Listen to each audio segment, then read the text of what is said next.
matter, Pop? I'm confused. I'm an old man. I'm confused. I'm so damn confused. Now you've confused me.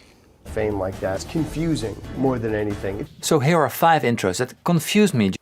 Bonjour tout le monde, bienvenue à vous pour cette nouvelle vidéo un peu spéciale parce que dédiée à nos amis anglophones aujourd'hui et je vais tenter de répondre à différentes questions linguistiques comme est-ce qu'on dit je suis confondu, ça me confondu, il me confuse. Alors pour répondre à cette question déjà non, on ne dit pas ça puisque il faut savoir une chose, c'est que le verbe confuser n'existe pas.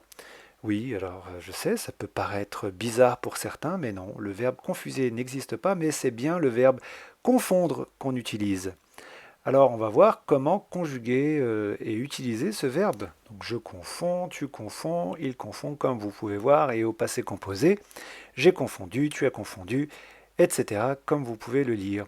Alors voilà une belle illustration en musique de ce à quoi peut ressembler le verbe confondre.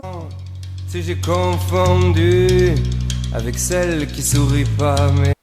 Voilà, c'était l'usage parfait du verbe confondre, puisque en français, on confond deux ou plusieurs choses. Exemple, je confonds toujours Manet et Monet. Autre exemple, je les confonds toujours. Mon prof est souvent confondu avec Brad Pitt.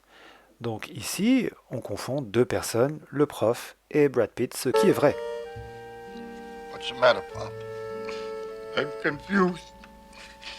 Alors, ce monsieur qui pleure n'est pas confondu, mais il est bel et bien confus. Donc l'adjectif confus est au féminin confuse. I'm so damn confused.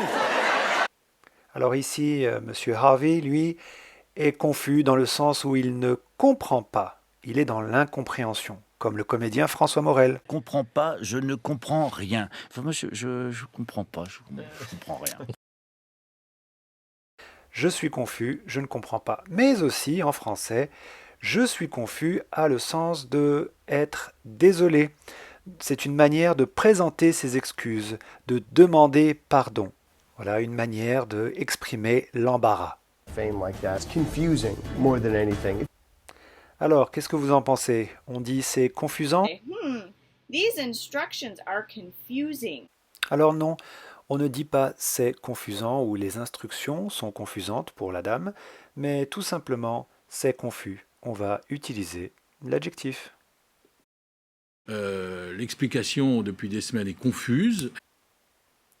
Une autre illustration ici de l'adjectif confus avec l'explication depuis des semaines est confuse. Donc ici c'est utilisé au féminin.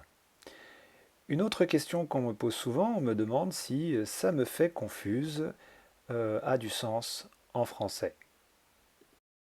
That made me confused. Oui, alors non, c'est faux. On ne dit pas ça me fait confuse ou confus, parce qu'en français on va dire ça me rend confus, pour la simple raison qu'en français on utilise rendre avec un adjectif et jamais faire. Alors vous pouvez aussi dire très simplement ça me perturbe, ça m'embrouille, ça me trouble. Now you've confused me. Oh, je suis désolé. Alors, je vais expliquer. Ça me confond n'existe pas en français, ni ça m'a confondu, mais tout simplement, tu m'embrouilles, du verbe embrouiller. Alors maintenant, je vais vous remercier d'avoir regardé cette vidéo jusqu'au bout et également vous inviter à écrire en commentaire vos exemples de l'usage de l'adjectif confus ou confuse et du verbe confondre. Ça va vous permettre de pratiquer un petit peu et pour moi de voir si vous avez bien compris. N'hésitez pas non plus à suggérer dans les commentaires des sujets de grammaire que vous voudriez aborder et que je pourrais apporter un peu de lumière à travers quelques vidéos. Merci beaucoup et à bientôt.